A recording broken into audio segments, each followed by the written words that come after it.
الحمدللہ رب العالمین والصلاة والسلام علی سید الانبیاء والمرسلین اما بعد فاعوذ باللہ من الشیطان الرجیم بسم اللہ الرحمن الرحیم الصلاة والسلام علیک یا رسول اللہ وعلی آلک واصحابک یا حبیب اللہ الصلاة والسلام علیک یا نبی اللہ وعلی آلک واصحابک یا نور اللہ۔ میٹھے میٹھے اسلامی بھائیوں، درود پاک پڑھنے کے بے شمار فضائل و برکات ہیں۔ مصطفیٰ جان رحمت شمع بزم ہدایت صلی اللہ تعالی علیہ وسلم کا فرمان عالی شان ہے کہ جو کوئی شخص مجھ پر ایک بار درود پاک پڑھتا ہے، اللہ تعالیٰ اس پر 10 رحمتیں نازل فرماتا ہے، اس کے 10 گناہوں کو مٹا دیتا ہے اور اس کے 10 درجات کو بلند فرماتا ہے۔ تو سبحان اللہ، ایک درود پاک پر اتنی برکتیں ہیں، تو جو کثرت سے درود پاک پڑھتے ہیں ان کو کتنی برکتیں نصیب ہوتی ہوں گی۔ تو ہم سب کو مل کر کثرت کے ساتھ درود پاک پڑھنے ہیں۔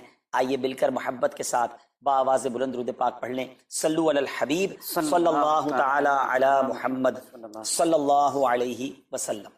میٹھے میٹھے اسلامی بھائیو، آج جو ہمارا بیان کا موضوع ہے کہ رمضان کا استقبال کیسے کیا جائے، رمضان کی پریپریشن کیسے کی جائے۔ دیکھیں، ہمارے گھر پہ جب کوئی مہمان آتا ہے ہم اس کی تیاری کرتے ہیں، اس کے لیے ہم ایک اچھی یوں سمجھیے کہ پریپریشن کرتے ہیں، اور جیسا مہمان ویسی تیاری۔ جس کے لیے دل میں زیادہ محبت ہوتی ہے اس کے لیے ہم زیادہ تیاری کرتے ہیں۔ تو اب ذرا آپ سوچئے کہ ایسا مہمان جو ہماری مغفرت کروانے آ رہا ہے، ایسا مہمان جو ہمیں بخشوانے آ رہا ہے، تو پھر ہمیں اس کے لیے کتنی کوشش کرنی چاہیے۔ تو آج یہاں پر جو ہم حاضر ہوئے ہیں، اللہ کرے کہ ہم رمضان کا صحیح معنوں میں استقبال کرنے میں کامیاب ہو جائیں۔ رمضان اللہ کا احسان ہے۔ رمضان کی اہمیت کو سمجھنے کے لیے یہی کافی ہے کہ پیارے آقا علیہ الصلوۃ والسلام فرماتے ہیں کہ اگر میری امت کو معلوم ہوتا کہ رمضان کیا ہے تو وہ تمنا کرتے کہ سارا سال ہی رمضان ہو۔ سبحان اللہ۔ مولا علی شیر خدا کرم اللہ تعالی وجہ الکریم کا یہ قول کتنا نرالا ہے۔ آپ فرماتے ہیں اگر اللہ تبارک و تعالیٰ کو اس امت کو عذاب دینا ہوتا تو اس امت کو رمضان اور سورہ اخلاص عطا نہ فرماتا۔ اس کا مطلب کیا ہوا کہ یہ بخشوانے، عذاب سے بچانے کے لیے آ رہا ہے، رحمتیں برسانے کے لیے آ رہا ہے۔ کاروباری لوگ بھی مجھے سن رہے ہوں گے، جس علاقے میں جس اسٹور پر کوئی ڈسکاؤنٹ ہوتا ہے، کوئی اسکیم ہوتی ہے، فائدہ ہوتا ہے، ہم ادھر پہنچ جاتے ہیں۔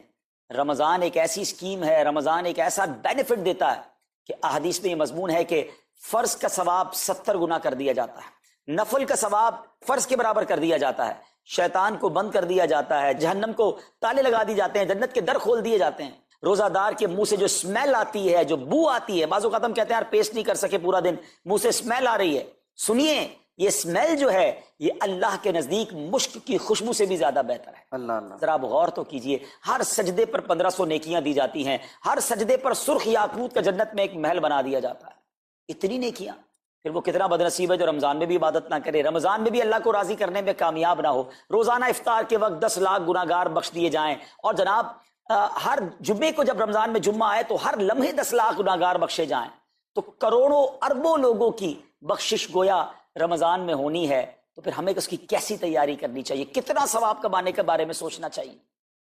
لیکن یہاں ایک اور بڑی امپورٹنٹ بات ہے، ایک تو رمضان میں نیکیاں کرنی ہے، دوسرا بڑا کام یہ کرنا ہے کہ ہمیں رمضان میں گناہوں سے بچنا ہے، کیونکہ عادتیں تو ساتھ ہی لگی ہوئی ہیں نا۔ شیطان بند ہے لیکن ہماری اپنی عادتیں، جس کی روز حرام دیکھنے کی عادت ہے، حرام سننے کی عادت ہے، حرام بولنے کی عادت ہے، ایسا تو نہیں ہوگا نا چاند آتے ہی سارے سوئچ آف ہو جائیں گے، وہ عادتیں ساتھ ہی چل رہی ہوتی ہیں۔ غور کیجئے کہ رمضان میں جو گناہ کرتا ہے نا، اس کا عذاب بھی بڑھ جاتا ہے، اس کی پنشمنٹ بھی بڑھ جاتی ہے۔ یہ ایسے ہی ہے کہ کوئی مسجد کے اندر آ کے گناہ کرے تو آپ کہیں گے نا یار خدا کا خوف کرو، مسجد میں ایسا کام کر رہے ہو۔ کوئی مکہ شریف حرم میں اندر جا کر گناہ کرے تو کتنا شدید ہو جائے گا وہ۔ تو رمضان جب اتنا مقدس مہینہ ہے، اس میں گناہ کرنا، اس کی پنشمنٹ بھی زیادہ ہے۔ ایک بار مولا علی شیر خدا کرم اللہ تعالی وجہ الکریم نے ایک قبر والے کا حال دیکھا، اور دیکھا اس قبر والے پر عذاب ہو رہا ہے، اور وہ چلانے لگا، عرض کرنے لگا اے علی میری مدد فرمائیے، اللہ کی بارگاہ میں سفارش کیجئے۔ مولا علی شیر خدا نے ہاتھ اٹھائے کہ اے مولا اسے بخش دے۔ ارشاد ہوا اے علی اس کی سفارش نہ کریں۔ عرض کی مولا وجہ کیا ہے؟ ارشاد فرمائے رمضان کے روزے تو رکھتا تھا مگر رات گناہوں سے باز نہیں آتا۔ روزے رکھ کر گناہ کرنے والے کو اتنا عذاب، تو جو روزے ہی نہ رکھے، ایسے بھی لوگ ہیں جو رمضان میں روزے نہیں رکھتے۔ پلیز اس کو ایزی نہ لیں۔ ہمیں نہیں معلوم، پتہ نہیں اگلا رمضان پھر نصیب ہوگا کہ نہیں۔ پچھلے رمضان میں کتنے لوگ تھے جو ہمارے ساتھ تھے، اس رمضان میں نہیں۔ اور اللہ پہلے تو ہم یہ دعا کرتے ہیں اللہ ہمیں یہ رمضان بھی عطا کر دے۔ زندگی کا کیا بھروسہ، دنیا کی جو کیفیت آپ کے سامنے ہے کبھی بھی جا سکتے ہیں، تو پھر اس رمضان کو تو سمجھ لیں بس ایک موقع بنا دیں، لائف چینجنگ ایکسپیرینس بنا دیں کہ بس اس میں عبادت کرنی ہے، اس میں خوب سجدے کرنے ہیں، اس میں روزے رکھنے ہیں، اس میں تراویح پڑھنی ہے، اس میں گناہ نہیں کرنے ہیں۔ اور آئیے میں آپ کو بتاتا ہوں کہ نبی پاک صلی اللہ تعالیٰ علیہ وسلم رمضان کیسے گزارتے تھے۔ ایک مسلمان کے لیے اس سے بہترین رول ماڈل کیا ہوگا کہ رمضان میرے آقا کیسے گزارتے۔ تو مختلف احادیث کا جو سمری ہے وہ یہ ہے کہ نبی پاک علیہ السلام عبادت میں کمر بستہ ہو جاتے، بستر پر کم تشریف لاتے۔ بی بی عائشہ فرماتی ہیں کہ نبی پاک کے چہرے کا رنگ بدل جاتا تھا، متغیر ہو جاتا۔ کیوں؟ کہ نبی پاک پر خوف خدا طاری ہوتا، آپ گر گڑاتے، آپ رات بھر التجائیں کرتے۔ میرے آقا رو رو کر دعاؤں میں رمضان گزارے، چہرے کا رنگ بدل جائے۔ اور یہاں کچھ لوگ تو وہ ہیں کہ جن کا وزن ہی بڑھ جاتا ہے رمضان میں، اتنا کھانا کھانا ہے، سحری میں زیادہ کھانا ہے کہ سارا دن بھوکا رہنا ہے، افطار میں اس لیے زیادہ کھانا ہے کہ پورا دن بھوکا رہے تھے، پھر رات کو 2-3 بار مزید کھانا ہے کیونکہ کل روزہ رکھنا ہے۔ تو رمضان فوڈ فیسٹیول نہیں ہے، رمضان عبادت کے لیے آیا ہے۔ لوگ تیاری کر رہے ہوں گے ابھی بھی رمضان کی، وہ کیا کر رہے ہوں گے کہ افطار میں کیا پکانا ہے، سحری میں کیا پکانا ہے، کون سا آئٹم شارٹ ہے۔ نہیں میرے بیچ اسلامی بات، یہ جو بھوک کا احساس ہے نا روزے میں، اس کی حکمت علماء نے بیان کی ہے کہ بھوک غربت کا احساس دلاتی ہے، فقیری کا احساس دلاتی ہے، بندے کا غرور تکبر بیٹھ جاتا ہے، کتنے نکاہت میں آ جاتے ہیں ہم، ہمت ہی نہیں ہوتی کوئی کام کرنے کی۔ تو یہ احساس دلاتی ہے کہ تیری اوقات کیا ہے، غریب کیسے زندگی گزارتا ہے، فقیر کیسے زندگی گزارتا ہے۔ لیکن کچھ لوگ وہ ہیں جن کو بھوک نہیں لگتی کیونکہ وہ اتنا کھا لیتے ہیں یا پھر سوتے ہی رہتے ہیں۔ روزے کی حکمت یہ نہیں ہے، نبی پاک آنسو بہاتے تھے، آقا کا چہرے کا رنگ بدل جاتا۔ اور پھر بتایا کہ رمضان میں جب جبریل امین نبی پاک علیہ السلام کے پاس آتے تو آقا علیہ السلام ان کے ساتھ قرآن پاک کا دور فرماتے۔ اور پھر ایک اور نبی پاک کا خوبصورت انداز کہ پیارے آقا ویسے تو سب سے بڑھ کر سخی ہیں، مگر جب رمضان آتا تو نبی پاک کا دریائے سخاوت ایسے بہتا تھا جیسے تیز آندھی، بلکہ اس سے بھی زیادہ۔ اللہ، یہ 3-4 چیزیں آپ نے میں نے پکڑ لینی ہیں۔ آقا علیہ السلام کے پیچھے پیچھے جانا نا جنت میں، ہم نے بھی یہ کام کرنا ہے۔ یہ راتیں مانگنے کی راتیں، التجا کرنے کی راتیں، سجدے کرنے کی راتیں، ہمیں تہجد بھی پڑھنی ہے، ہمیں انشاءاللہ نوافل بھی پڑھنے ہیں، اور کم از کم قرآن ایک بار تو پورا انڈرسٹینڈ تو کریں نا۔ تلاوت، ترجمہ، تفسیر کب کریں گے؟ بڑی بڑی ڈگریاں ہیں، بڑے بڑے پاسپورٹ اور جناب بہت سارا سرمایہ ہے، مگر ایک بار بھی قرآن پورا ترجمے اور تفسیر سے نہیں پڑھا ہوگا۔ بہت سارے لوگ ایسے ہیں، ذرا سوچئے نا۔ اچھا یہ مہینہ نزول قرآن کا مہینہ ہے، رمضان اور قرآن کو جو خاص نسبت حاصل ہے نا، تو اس مہینے میں قرآن کو پکڑ لیں۔ ہائے ہائے، اللہ کرے رمضان قرآن کے ساتھ گزرے، ہماری صبح قرآن کے ساتھ ہو، ہماری شام قرآن کے ساتھ، ہم قرآن سمجھنے والے بن جائیں۔ اچھا میں ایک اور بات بتاؤں آپ، مہینہ کتنا پیارا ہے۔ صرف اس مہینے میں قرآن نازل نہیں ہوا، باقی بھی جو 3 آسمانی کتابیں ہیں نا، زبور، انجیل، توریت، یہ بھی رمضان میں ہی نازل ہوئی ہیں۔ اللہ کریم نے ان تمام مبارک کتابوں کو نازل کرنے کے لیے رمضان کا مہینہ منتخب فرمایا۔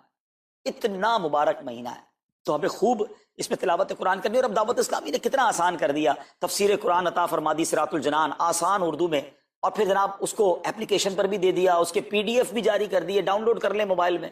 اب تو آڈیو تفسیر قرآن بھی آپ کو دے دی۔ اگر پھر بھی سنیں نہ، پڑھیں نہ، قرآن سے دور رہیں تو یہ ٹھیک نہیں ہے۔ پلیز اس رمضان کو قرآن کے ساتھ گزاری۔ اور پھر جو نبی پاک کا جو سخاوت والا انداز ہے نا، صدقہ و خیرات کرنا، ہر سائل کو عطا فرماتے، تو یہ بھی ہمارا ایٹیٹیوڈ ہونا چاہیے کہ خوب دل کھول کر خرچ کریں۔ سب سے پہلے اپنی پوری زکوٰۃ ادا کریں۔ یہ اتنی بڑی اب بدقسمتی ہوتی جا رہی ہے، ایسا فیل ہوتا ہے دنیا بھر کے تاجران اور لوگوں سے جب ہم ملتے ہیں کہ جس طرح رمضان کے علاوہ بہت تھوڑی تعداد میں مسلمان نماز پڑھتے ہیں نا 5 ٹائم، ایسا لگتا ہے اب زکوٰۃ بھی بہت کم لوگ ہی دیتے ہیں، پوری زکوٰۃ نہیں دیتے، اندازے سے نکال دی، کیلکولیشن کرتے نہیں ہیں۔ اور یہ بھی فیلنگز آتی ہیں کہ زکوٰۃ جتنی بڑھتی جاتی ہے نا، ہزاروں میں جس کی زکوٰۃ ہے وہ دے دیتا ہے، لاکھوں والا بھی شاید دے دیتا ہے، لیکن جب زکوٰۃ ہی کروڑوں میں پہنچ جاتی ہے نا، تو پھر یہ دل پر بھار پڑنا لگ جاتا ہے، ڈیفیکلٹ لگنا شروع ہو جاتی ہے۔ بندہ یہ کیوں نہیں سوچتا کہ اگر اللہ پاک نے مجھ پر لاکھوں میں زکوٰۃ ہے تو اللہ نے کروڑوں دیے تو لاکھوں میں زکوٰۃ ہے، اگر کروڑوں میں زکوٰۃ ہے تو اربوں ہیں تو کروڑوں میں زکوٰۃ ہے نا۔ زکوٰۃ کتنی ہے؟ ضروریات زندگی کی تمام چیزوں سے فارغ ہونے کے بعد جو مال تجارت، سونا چاندی، کیش یا پرائز بانڈ، یہ جو اس کی تفصیلات ہیں، اس پر 2.5% ہے۔ میں ایک اور لاجک سے آپ کو بات سمجھاؤں، اگر اس لاجک سے سمجھیں تو زکوٰۃ تو 1-1.5% بنتی ہے۔ وہ کیسے؟ ہم سب کے گھر نکل گئے، اس پہ زکوٰۃ نہیں ہے، ہماری گاڑیاں نکل گئیں، اس پہ زکوٰۃ نہیں ہے، جن کی فیکٹریاں ہیں وہ فیکٹریاں بھی مائنس کر دی گئیں، جن کی دکانیں ہیں وہ دکانیں بھی مائنس ہو گئیں۔ اچھا جناب اس کے علاوہ اگر کرائے پہ کچھ پراپرٹی دی ہوئی ہے اس پر زکوٰۃ نہیں ہے۔ اگر ان سب پر زکوٰۃ ہوتی، یعنی جو کچھ میرے پاس ہے ان سب پر ہوتی تو کتنی زیادہ ہو جاتی، اور اتنی ساری چیزیں نکل گئی تو پھر تو اگر ٹوٹل پر لگائیں تو یہ 1.5% ہی بنتا ہے۔ تو اب جب سب کچھ نکالنے کے بعد تھوڑے سے مال پر 2.5% ہے اور بھی سال میں ایک بار ہے، تو اس کو بھاری نہ سمجھیں، یہ بربادی ہے جو زکوٰۃ نہیں دیتے۔ یاد رکھیے گا حدیث پاک کا مضمون ہے کہ یہ مال کا میل ہے، جس مال سے مل جائے اس مال کو بھی برباد کر دیتا ہے۔ بربادیاں آتی ہیں، بے سکونیاں آتی ہیں، بیماریاں آتی ہیں، اور آگے جو دے دیتا ہے سبحان اللہ، اس کے بارے میں حدیث پاک میں آتا ہے کہ اپنی زکوٰۃ دے کر اپنے مالوں کو مضبوط قلعوں میں قید کر لو، اپنے مال کو سیکیور کریں۔ لوگ کہتے ہیں انشورنس ہونی چاہیے، آگ نہ لگ جائے، چوری نہ ہو جائے، ڈوب نہ جائے۔ اللہ کے حبیب علیہ الصلوۃ والسلام فرماتے ہیں، جس کا مضمون ہے کہ جب بندہ اللہ کی راہ میں خرچ کرتا ہے نا، تو وہ صدقہ بندے کے ہاتھ سے نکل کر اللہ کے دستے قدرت میں چلا جاتا ہے، اور اللہ کریم تمہارے صدقوں کو پالتا ہے جس طرح تم اپنے جانور کے بچوں کو پالتے ہو۔ بچہ ہوتا ہے نا جانور کا، بڑا ہو جاتا ہے، فرمایا بندہ کھجور کا صدقہ دے گا، اللہ پہاڑ جتنا عطا فرمائے، اس دن بھی ملے گا اور ملٹیپلائی ہو کر ملے گا۔ اچھا جو ادھر خرچ کیا ادھر کیا ملے گا؟ ادھر بھی نبی پاک علیہ الصلوۃ والسلام فرماتے ہیں، جس کا مضمون ہے میں قسم کھا کر کہتا ہوں، یعنی نبی پاک تو جو فرمائے حق ہے۔ اس حدیث میں تو آقا علیہ الصلوۃ والسلام قسم اٹھا رہے ہیں کہ میں قسم کھا کر کہتا ہوں کہ اللہ کی راہ میں خرچ کرنے سے مال کم نہیں ہوتا، نہ ادھر کم ہونا ہے اور ادھر بھی ملنا ہے، تو پھر تو سودا اب کتنا نفع والا ہے۔ اور یہ آپ چیک کر لیں پوری دنیا میں، جہاں مجھے سنا جا رہا ہے کہ جو لوگ پوری زکوٰۃ دیتے ہیں نا، ان کا مال ملٹیپلائی ہوتا ہے، اگلے سال زیادہ زکوٰۃ دے رہے ہوتے ہیں۔ زیادہ زکوٰۃ کیسے ہو گئی؟ کیونکہ مال بھی بڑھ گیا، تو ادھر بھی بینیفٹ ہے ادھر بھی بینیفٹ ہے، نقصان کا سودا ہی نہیں ہے۔ پھر چاہتے ہو بلاؤں سے بچ جائیں، تو روایتوں کا مضمون ہے کہ صدقہ بلا اور بندے کے بیچ میں آ جاتا ہے، بلا اترتی ہے صدقہ روک لیتا ہے، لڑائی کرتا ہے اس سے، اور بندے پر بلائیں اور پرابلمز اور ڈیفیکلٹیز آنے سے اسے روکتا ہے۔ اگر چاہتے ہیں کہ برائیوں کے دروازے بند رہیں، چاہتے ہیں کہ بری موت سے بچیں، چاہتے ہیں کہ رزق میں اضافہ ہو، چاہتے ہیں کہ بلاؤں سے بچیں، ادھر بھی مال میں اضافہ ہو ادھر بھی خزانے ملیں، تو اللہ کی راہ میں دل کھول کر خرچ کریں۔ اور یہ مہینہ it's the right month for generosity, یہ بہترین مہینہ ہے سخاوت کرنے کا، کیونکہ نبی پاک کا یہ انداز تھا کہ رمضان میں خوب سخاوت فرماتے تھے۔ تو غریبوں کی مدد کریں، ایسی مدد کریں کہ چہروں پہ مسکراہٹیں آ جائیں، لوگوں کے دسترخوان اچھے ہو جائیں، ان کے گھروں میں بھی کچھ اچھے کھانے پہنچ جائیں۔ اور اس میں سب سے بہترین طریقہ یہ ہے کہ اپنے غریب رشتہ داروں کو آپ مدد کریں۔ اگر وہ مستحق ہے نا زکوٰۃ کے، تو حق ہے کہ سب سے پہلے اپنے غریب رشتہ داروں کو دیں، پھر زکوٰۃ بچ جائے تو عاشقان رسول کی عظیم الشان بڑی تحریک دعوت اسلامی آپ کے سامنے ہے، جو دین متین کی خدمت کر رہی ہے۔ جامعۃ المدینہ ہیں، مدرسے ہیں، بچے اور بچیاں عالم بن رہے ہیں، عالمہ بن رہے ہیں، حافظ بن رہے ہیں، ناظرہ قرآن، اور ان سے کوئی فیس بھی نہیں لی جا رہی۔ ہزاروں بچے فری آف کاسٹ ہمارے پاس ایکوموڈیشن رکھے ہوئے ہیں، جن کو کھانا پینا رہنا دعوت اسلامی نے دینا ہے۔ آپ ذرا سوچئے یہ امت کی کتنی بڑی خدمت ہے کہ علماء دینا، حافظ قرآن، مسجدوں کے امام یہاں سے پروڈیوس ہوتے ہیں۔ اور پھر آگے چلیں تو دعوت اسلامی نے اسلامک میڈیم اسکول بنائے دارالمدینہ، پھر سال کی 600 کے قریب مسجد دعوت اسلامی بناتی ہے۔ میڈیا کے ذریعے جو بے حیائی پھیلائی جا رہی تھی، تو مدنی چینل اردو، پھر مدنی چینل انگلش، پھر مدنی چینل بنگلہ۔ اب بچے مذہبی پروگرام اتنا غور سے نہ دیکھتے تھے، وہ اپنے بچوں کے آئٹمز دیکھنا چاہتے تھے، تو گناہوں بھرے کارٹونز اور پروگرام سے اور پوئمز سے چھڑانے کے لیے Islamic poems, Islamic cartoons, Islamic بچوں کے پروگرام، تاکہ بچے بھی جو ہے وہ الحمدللہ بچے رہیں۔ اور اب اس کی کیا زبردست پاپولیرٹی ہے کہ آپ کڈز مدنی چینل کے یوٹیوب چینل پہ جائیں، ہمارا ایک ایک کلپ 10 ملین 12 ملینز میں دیکھا جا رہا ہے۔ تو کون دیکھ رہا ہے؟ وہ بچے جو گناہوں بھرے کارٹونز دیکھتے تھے، اب الحمدللہ اللہ رسول کی باتیں وہاں سن رہے ہیں۔ پھر آگے چلیں تو دعوت اسلامی جناب یہ دینی کاموں کے ساتھ ساتھ جو ویلفیئر کے کام کر رہی ہے، غریب مسلمانوں کی امداد کا کام، زلزلے اور سیلاب زدگان کی ریسکیو کرنے کا کام، گونگے بہرے نابینا اور معذور افراد کی ریہیبلیٹیشن کا کام، تھیلیسیمیا کے مریضوں کو خون دینے کا کام، 26 لاکھ مسلمانوں کو دنیا بھر میں راشن، کھانا پانی صرف اس ایک سال میں دعوت اسلامی نے پہنچایا۔ تو یہ کمال کی آرگنائزیشن ہے۔ دیکھیں آپ دنیا کی بہت ساری این جی اوز کو جانتے ہوں گے، کوئی مدرسے چلاتا ہے تو مدرسے ہی چلاتا ہے، کوئی مسجد بناتا ہے تو مسجد ہی بناتا ہے، کوئی کھانا کھلاتا ہے تو کھانا ہی کھلاتا ہے، کوئی جناب غریبوں کی مدد تو وہی کام، کوئی ہاسپٹل تو ہاسپٹل۔ دعوت اسلامی ان ون امبریلا اتنے ساری ڈائیورسٹی کے ساتھ جو دین کی خدمت کر رہی ہے، دنیا میں اس کی مثال نہیں ملتی ہے۔ لاکھوں لوگوں کو دین بھی سکھایا جا رہا ہے، غیر مسلموں کو مسلمان بھی بنایا جا رہا ہے، بے عملوں کو با عمل بنایا جا رہا ہے، بے پردہ خواتین کو با پردہ بنایا جا رہا ہے، بے نمازیوں کو نمازی بنایا جا رہا ہے، ماں باپ کے نافرمان فرما بردار ہو رہے ہیں، شراب اور نشے کی عادی چھوڑ کر نمازی بن رہے ہیں، تو جہاں مریض ہیں ان کو خون بھی دیا جا رہا ہے، گھر میں بیٹھ کر میڈیا کے ذریعے اور سوشل میڈیا کے ذریعے لوگوں تک دین پہنچایا جا رہا ہے۔ تو یہ کمال کی ڈائیورسٹی ہے۔ تو میں تو سچ بتاؤں یہ جملہ کہا کرتا ہوں کہ میرے اور آپ کے پیسوں کا نصیب ہے کہ وہ دعوت اسلامی میں لگ جائے۔ تو یا آپ آگے بڑھیے، اور دین کے اس کام میں مزید حصہ ملائیے. خاص طور پہ فار ایسٹ میں آپ دیکھ لیں، کوریا میں، ہانگ کانگ میں، اور جناب یہ سری لنکا میں، تھائی لینڈ میں، ملیشیا میں، کتنے جاپان میں، کتنے ملکوں میں دعوت اسلامی کام کر رہی ہے اپنی اپنی بساط کے مطابق. اور لیکن ابھی مزید ادارے بنانے ہیں، ہمیں ان ملکوں میں بھی بنانے ہیں، ان ملکوں میں بھی آگے بڑھنا ہے. تو اگر آپ بھی چاہتے ہیں کہ میرے آقا کے عشق کا پیغام، سنت رسول کا پیغام، مسلک اعلیٰ حضرت کا پیغام، نبی پاک کے دین کا پیغام پوری دنیا میں پھیلے، تو وی ہیو ٹو سپورٹ دعوت اسلامی. نہ صرف فائنینشلی، پریکٹیکلی بھی. ہمیں آپ بھی چاہیے، خود حصہ ملائیں نا. سیدنا عثمان غنی رضی اللہ تعالیٰ عنہ نے صرف مال نہیں دیا تھا، آپ پریکٹیکلی بھی نبی پاک کے ساتھ شریک ہوتے تھے نا. تو آپ اپنے عطیات بھی دیں، اور دنیا کے جن ملکوں میں آپ مجھے سن رہے ہیں وہ دعوت اسلامی والوں کے دست و بازو بنے. کمزوری کہاں نہیں ہوتی؟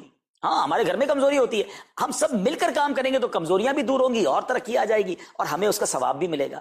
تو آج میں دنیا بھر میں جہاں مجھے دیکھ رہے ہیں، پلیز اچھی نیتیں کریں. اچھا، ایک بات اور سن لیں. ہم بعض اوقات کیا سوچتے ہیں کہ ہمارے ملک کا خرچہ مثال کے طور پہ $20,000 ہے، وہ ہم لوگوں نے کر لیا، اب اور چلنے کی کیا ضرورت ہے؟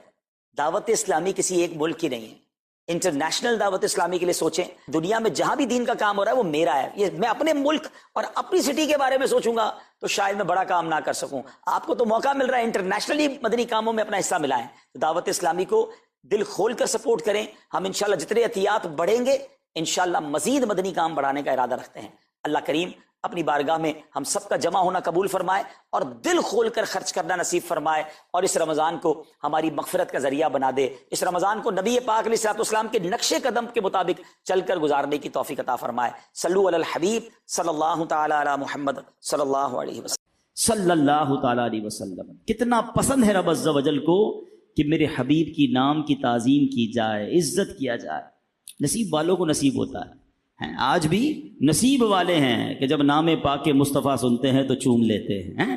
جب بھی محمد صلی اللہ علیہ وسلم کا نام سنتے ہیں تو انگوٹھوں کو چومتے ہیں. اچھا دیکھیں رب نے نام بھی کیسا عطا فرمایا ہے. انگوٹھے تو بعد میں چومیں گے، پہلے ہونٹ ہی ایک دوسرے کو چوم لیتے ہیں.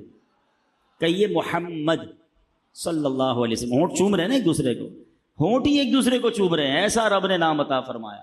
اور سبحان اللہ 200 سال کے گناہ معاف ہو گئے. آنکھوں سے لگاتا تھا، چومتا تھا، درود پڑھتا تھا. تو درود پڑھنے کی عادت ڈالیں، نبی پاک کے نام کی تعظیم دل میں پیدا کریں، انشاءاللہ وارے نیارے ہو جائیں گے. اور ایک اور بات سیکھنے کو ملی کہ اللہ نے اپنے حبیب کی شان کیسی بلند کی ہے. ابھی دنیا میں میرے آقا تشریف نہیں لائے ہیں. حضرت موسیٰ کا دور تو بہت پرانا دور ہے نا، 1000 years ago، ہزاروں سال پہلے جناب رسول اللہ صلی اللہ علیہ وسلم کی آمد سے پہلے ان کا چرچا بلند ہو رہا ہے، ان کا نام چوما جا رہا ہے، ان پر درود پڑھا جا رہا ہے، ان کا ادب کیا جا رہا ہے. پچھلی ساری آسمانی کتابوں میں نبی پاک کا ذکر موجود. انبیاء آئے نبی پاک کی باتیں بتاتے تھے کہ ایک نبی ہیں جو آنے والے ہیں. آخری نبی کا ذکر ہوا کرتا تھا.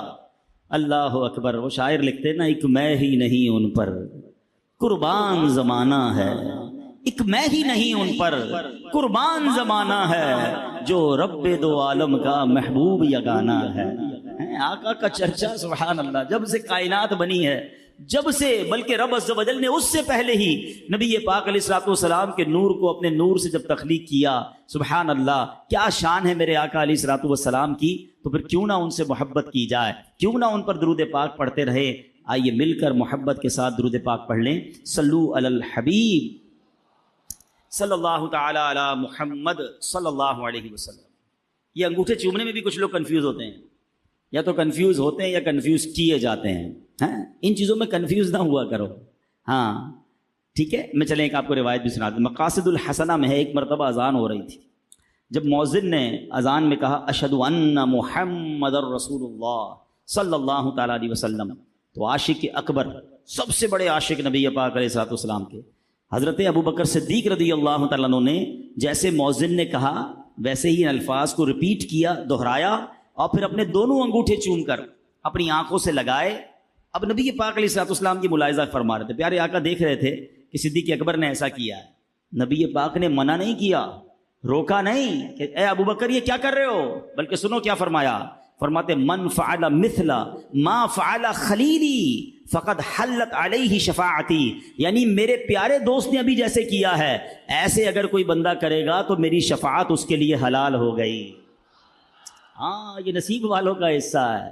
امام حسن مجتبی فرماتے ہیں جب مؤذن کہے اشہدو ان محمد الرسول اللہ صلی اللہ تعالی علیہ وسلم، اور جو بندہ یہ سن کر کہے مرحبا بحبیبی وقرۃ عینی محمد بن عبد اللہ، پھر دونوں انگوٹھوں کو چوم کر آنکھوں پر رکھے، وہ بندہ کبھی اندھا نہ ہوگا، اس کی آنکھیں نہ دکھیں گی۔ ارے یہ تو آنکھوں کا نور بڑھانے کا نسخہ ہے اور یہ محبت کا ایک انداز ہے، تو اس میں کس بات کا شرمانہ ہے؟ تو نبی پاک سے محبت کیجئے، پیارے آقا کے نام سے محبت کیجئے، اور جب جب نام محمد صلی اللہ تعالی علیہ وسلم سنیں، محبت کے ساتھ اس کو چوم کر آنکھوں سے لگائیں، اس کی برکتیں حاصل ہوں گی۔ شاعر لکھتے ہیں نا، لب پر آ جاتا ہے جب نام جناب، منہ میں گھل جاتا ہے شہد نایاب، لب پر آ جاتا ہے جب نام جناب، منہ میں گھل جاتا ہے شہد نایاب، وجد میں ہو کے ہم اے جاں بیتاب اپنے لب چوم لیا کرتے ہیں۔ لب خود ہی چوم لیتے ہیں نا ایک دوسرے کو، محمد جب کہتے ہیں تو سبحان اللہ لب ایک دوسرے کو چوم لیا کرتے ہیں۔ اللہ نبی پاک کے نام کی تعظیم ہم سب کو نصیب فرمائے۔ ایک بار پھر درود پاک پڑھ لیں، صلو علی الحبیب صلی اللہ تعالی علی محمد صلی اللہ علیہ وسلم۔ انشاءاللہ نبی پاک کا ذکر خیر سنیں گے، پیارے آقا کے مبارک نام ہی کے کچھ اوصاف آج سنیں گے، اور نبی پاک کی شان تو ایسی ہے جس بھی طرف نظر دوڑائیں اللہ نے اپنے نبی کو ایسا با کمال بنایا ہے، ایسا شاندار بنایا ہے۔ آپ کے چہرے کے اوصاف، آپ کے جسم مبارک کے اوصاف، آپ کے معجزات پر بات کی جائے، آپ کے اخلاق پر بات کی جائے، آپ کی بہادری پر بات کی جائے، آپ کی سخاوت پر بات کی جائے، آپ کی عقل مبارک پر بات کی جائے، یا آپ کے فیصلوں پر بات کی جائے، آپ کی سیرت کے جس بھی پہلو پر بات کی جائے، عقل حیران ہو جاتی ہے کہ اللہ نے اپنے حبیب کو کیسا شاندار بنایا ہے۔ وہ پنجابی شاعر لکھتے ہیں نا، ایڈا سونا نبی کوئی دنیا تے آیا نہیں، یار ایہو جیا کوئی رب نے بنایا نہیں۔ طرز میں پڑھیں، ایڈا سونا نبی کوئی دنیا تے آیا نہیں، یار ایہو جیا کوئی رب نے بنایا نہیں، یار ایہو جیا کوئی رب نے بنایا نہیں، چودویں دا چند نالے عرشاں دا تارا، قسم خدا دی مینوں سب نالوں پیارا۔ ایسا کمال کے بنایا اللہ نے اپنے نبی کو، سبحان اللہ۔ شاعر مشرق بھی لکھتے ہیں نا، لوح بھی تو قلم بھی تو تیرا وجود الکتاب، گنبد آبگین رنگ تیرے محیط میں حباب، عالم آب و خاک میں تیرے ظہور سے فروغ، ذرہ ریگ کو دیا تو نے طلوع آفتاب۔ ذرا اس مصرے کو سمجھیے گا، ذرہ ریگ کو دیا۔ ذرہ ریگ یعنی ریگستان کا ایک ذرہ ہے، اتنی ساری ریت ہوتی ہے ریگستان میں، مگر اس ذرہ ریگ کو اگر نبی پاک سے نسبت ہو جائے تو وہ طلوع آفتاب بن جاتا ہے۔ اچھا اس کی مثالیں میں آپ کو دیتا ہوں، ذرا مثالیں سمجھیے گا، پھر یہ شعر اور زبردست طریقے سے سمجھ آئے گا۔ پہلے یہ فینومینا، یہ فارمولا، یہ بات سمجھ لیجئے کہ جس چیز کو نبی پاک سے نسبت ملتی گئی نا اس کو عروج ملتا گیا۔ ذرہ ریگ کو دیا تو نے طلوع آفتاب۔ میرے آقا جب مدینے نہیں گئے تھے، تشریف نہیں لے گئے تھے، مدینے کو لوگ کیا کہتے تھے؟ یثرب کہتے تھے۔ یثرب کے معنی آفتوں اور بلاؤں والی زمین، اور نبی پاک کے قدم لگے ہیں تو کیا ہو گیا؟ وہ مدینہ منورہ بن گیا۔ اس کی ہوا میں شفا، اس کے غبار میں شفا۔ شاعر کہتے ہیں نا، جب سے لگے ہیں قدم رسالت مآب کے، جب سے لگے ہیں قدم رسالت مآب کے، جنت بنا ہوا ہے مدینہ حضور کا۔ مدینے کے مقدر جاگ گئے، بھاگ جاگ گئے، کیوں؟ ذرہ ریگ کو دیا تو نے طلوع آفتاب۔ ایک ایسی شخصیت ہے جو نبی پاک کی جان لینے کے لیے تلوار لے کر پیارے آقا کو تلاش کر رہی ہے، معاذ اللہ نبی پاک پر اٹیک کرنا ہے، مگر جب جلوہ جانا دیکھا، ایمان قبول کیا، اس شخصیت کو پھر نبی پاک نے کیا بنا دیا؟ وہ عمر فاروق بن گئے۔ آقا فرماتے میرے بعد کوئی نبی ہوتا تو عمر ہوتا۔ ذرہ ریگ کو دیا تو نے طلوع آفتاب۔ آؤ نبی پاک کے بچپن میں چلتے ہیں۔ ابھی بچپن کا لمحات ہے، بالکل 2-3 سال کی، جو 1-2 سال کی عمر ہوتی ہے، ولادت کے بعد کی عمر ہوتی ہے، دودھ پینے کی عمر ہے۔ مکے میں بہت ساری دائیاں آئی ہوں گی، بہت سارے بچوں کو وہ دائیاں لے کر گئی۔ کتابوں میں ذکر ملتا ہے قبیلہ بنو سعد سے بہت ساری دودھ پلانے والی آئیں اور بہت سارے بچوں کو لے گئی۔ آپ سے پوچھتا ہوں، سوائے ایک دائی کے کسی اور دائی کا نام یاد ہے؟ کسی اور کا پتا ہے کہ ان کے نام کیا تھے؟ کسی کا نام نہیں پتا، مگر ایک دائی کہتی ہیں ایک بچہ رہ گیا، کوئی دائی لے کر نہ گئی۔ کیوں نہ گئی؟ کیونکہ اس کے والد دنیا میں نہیں تھے۔ سوچا اگر اس بچے کو لے جائیں گے، دودھ پلائیں گے، اتنے پیسے نہیں ملیں گے کیونکہ والد دنیا میں نہیں ہیں۔ مگر اس دائی کے بھاگ جاگنے تھے، اس دائی کی قسمت جاگنی تھی۔ اس دائی نے اس بچے کو کیا لیا؟ آج 1450 سال گزر گئے، کون سی محفل ہے، کون سی سیرت کی کتاب ہے جہاں دائی حلیمہ کا ذکر نہیں ہے؟ ایسا کیوں ہوا؟ ذرہ ریگ کو دیا تو نے طلوع آفتاب۔ ان کے تو ایسے مقدر جاگے کہ دائی حلیمہ کیا کہتی ہیں؟ یہ کہتی تھی گھر گھر میں جا کر حلیمہ، یہ کہتی تھی گھر گھر میں جا کر حلیمہ، میرے گھر میں خیر الورا گئے ہیں، بڑے اوج پر ہے میرا اب مقدر، بڑے اوج پر ہے میرا اب مقدر، میرے گھر میں نور خدا گئے۔ کیسا اوج پر مقدر ہوا؟ بی بی حلیمہ کہتی جب مکے آ رہی تھی میری جو اونٹنی اور خچر ہے سب سے پیچھے، کمزور۔ قافلے والے کہتے حلیمہ تمہاری وجہ سے قافلہ لیٹ ہو جاتا ہے، ہمیں رکنا پڑتا ہے، مگر کہتی جب واپس جانے لگی تو وہی سواری سب سے آگے ہے۔ لوگ کہتے حلیمہ جانور بدل لیا، نیا جانور لیا، کہتی جانور نہیں بدلا، بڑے اوج پر ہے میرا اب مقدر، میرے گھر حبیب خدا گئے۔ اپنے گاؤں میں پہنچتی ہے بی بی حلیمہ۔ اس زمانے میں چراغ جلائے جاتے تھے، ابھی تو لائٹیں ہیں نا، چراغ، اور لوگ جتنی دیر جاگتے تھے چراغ جلاتے تھے پھر بجھا دیتے تھے، ضرورت نہیں تھی، تیل ڈالنا پڑتا تھا، سوتے تھے تو اندھیرا ہو جاتا تھا۔ گاؤں والوں نے نوٹس کرنا شروع کیا، سارے گاؤں میں اندھیرا مگر ساری رات حلیمہ کا گھر جگمگاتا ہے، ساری رات اس کے گھر سے روشنی آتی ہے۔ صبح گاؤں والوں نے پوچھا حلیمہ بڑے پیسے آ گئے، ساری رات چراغ جلاتی ہو؟ کہتی نہیں ساری رات چراغ نہیں جلاتی، جو منا لے کر آئی ہوں، جو بچہ لے کر آئی ہوں، اس کے چہرے سے نور ہی اتنا نکلتا ہے کہ ساری رات ہی گھر جگمگاتا ہے۔ یہ ظلمت سے کہہ دو کہ ڈیرے اٹھا لے، کہ ہے ہر طرف اب اجالے اجالے اجالے اجالے، کہا جن کو حق نے سراجم منیرا، کہا جن کو حق نے سراجم منیرا، میرے گھر وہ نور خدا گئے ہیں، بڑے اوج پر ہے میرا مقدر۔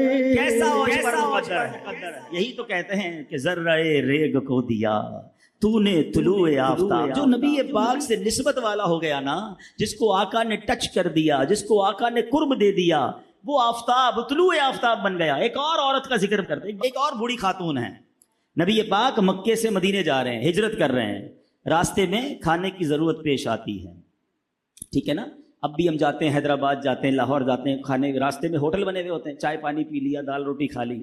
اس زمانے میں تو ایسا نہیں تھا، خیمے لگتے تھے، ہو سکتا ہے اس زمانے میں اور بھی خیمے ہوں۔ اچھا وہ سفر بھی تھوڑا سا چھپ کر تھا، دشمنوں کا خوف بھی تھا، صدیق اکبر رضی اللہ عنہ ساتھ تھے۔ ایک خیمے میں نبی پاک تشریف لے گئے، ایک بوڑھی خاتون تھی، کہ کھانے کو کچھ ہے، کھانے کو کچھ نہیں ہے، کچھ بھی نہیں تھا اس کے خیمے میں۔ تو نبی پاک نے دیکھا ایک ایسی لاغر سی بکری ہے جو بالکل جس کو کہتے ہیں سوکھی ہوئی۔ آقا نے فرمایا میں اس کا دودھ نکال لوں؟ کہا حضرت کافی عرصہ ہوا اس نے دودھ دینا چھوڑ دیا ہے۔ نبی پاک نے فرمایا مجھے اجازت دے دو، میں نکال لیتا ہوں۔ تو ٹھیک ہے آپ نکال سکتے تو نکال لیں۔ نبی پاک نے ہاتھ پھیرا، بسم اللہ پڑھ کر اس کے تھنوں میں دودھ آ گیا۔ دودھ دھویا، پیارے آقا نے دودھ پیا، صدیق اکبر نے دودھ پیا، ایک غلام اور ساتھ تھا اس نے بھی دودھ پیا۔ اس خاتون کے خیمے میں جتنے برتن سے تبھی دودھ سے بھر گئے ہیں۔ ان کے شوہر واپس آئے، کہتے ہیں اے ام معبد، ان کا نام تھا ام معبد، وہ شوہر کا نام کیا تھا؟ ابو معبد۔ کہتے ہیں اے ام معبد، یہ ہمارے خیمے کی حالت کیسے بدل گئی؟ وہ کہتی ہیں ایک مبارک ہستی آئی تھی، نام بھی نہیں پتا تھا انہیں نبی پاک، انہوں نے کہا ایک مبارک ہستی آئی تھی، بڑا حسین چہرہ تھا، بڑا نرالا چہرہ تھا، وہ آئے ہمارے بھاگ جگا کر چلے گئے۔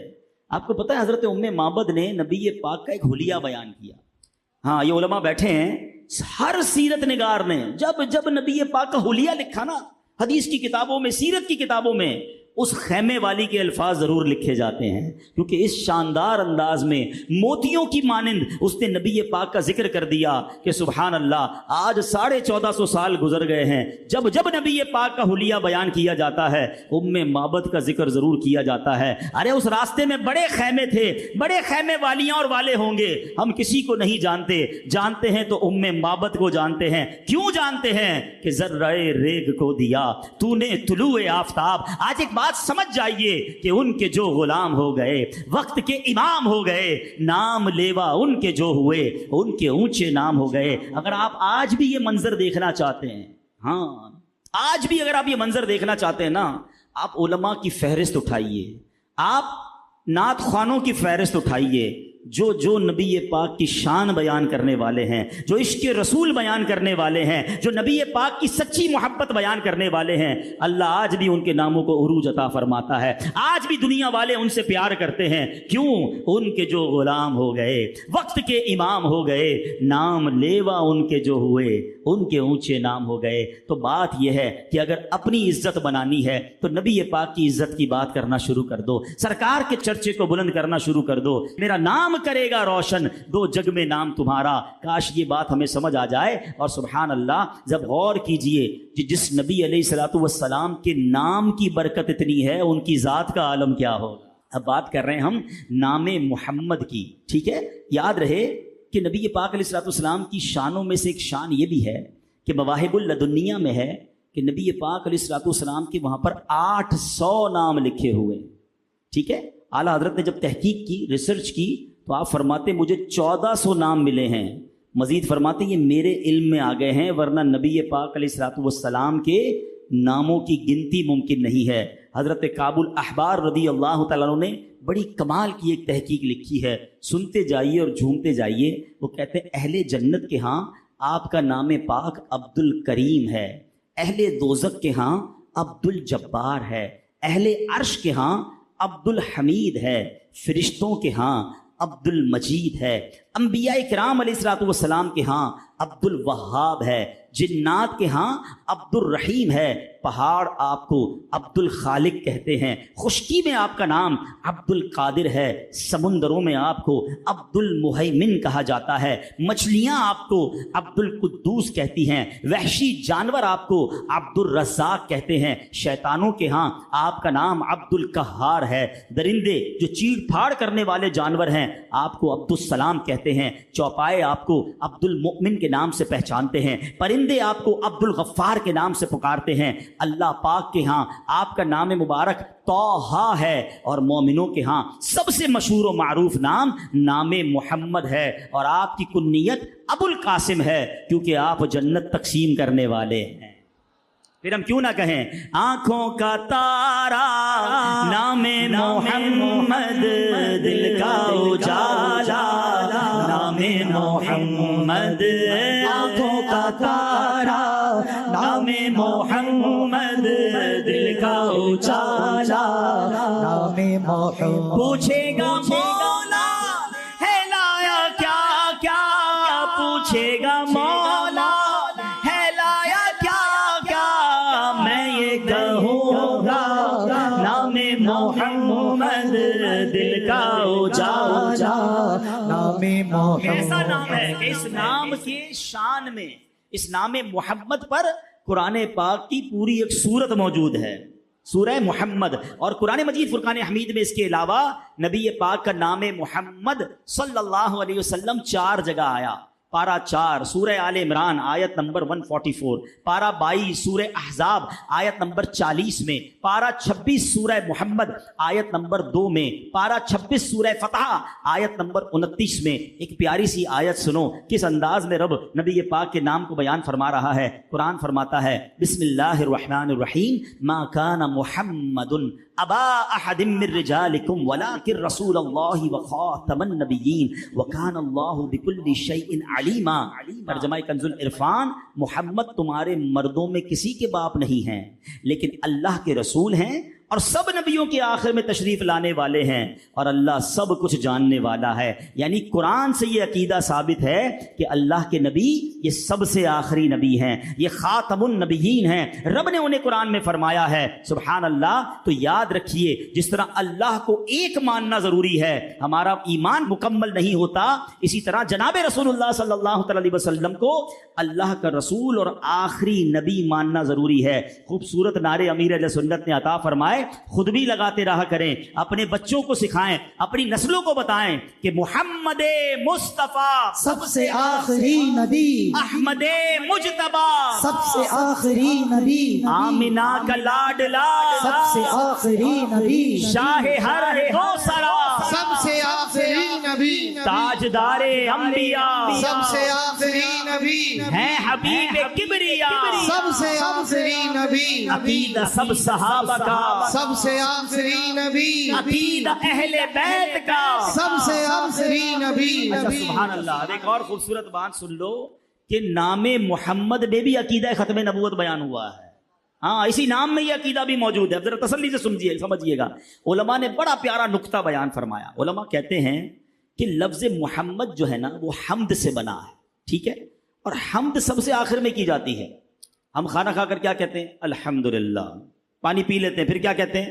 الحمدللہ۔ کوئی بھی کام ہو جائے اس کے بعد حمد کیا جاتا ہے، یہاں تک کہ اللہ پاک نے اہل جنت سے متعلق فرمایا کہ وَآخِرُ دَعْوَاهُمْ أَنِ الْحَمْدُ لِلَّهِ رَبِّ الْعَالَمِينَ۔ آسان ترجمہ قرآن کنز العرفان، اور ان کی دعا کا خاتمہ یہ ہے کہ تمام تعریفیں اس اللہ کے لیے ہیں جو تمام جہانوں کا پالنے والا ہے۔ تو معلوم ہوا کہ حمد آخر میں ہی کی جاتی ہے۔ تو اب پچھلے سارے نبیوں کے نام دیکھ لیں، کسی کا نام محمد نہیں تھا۔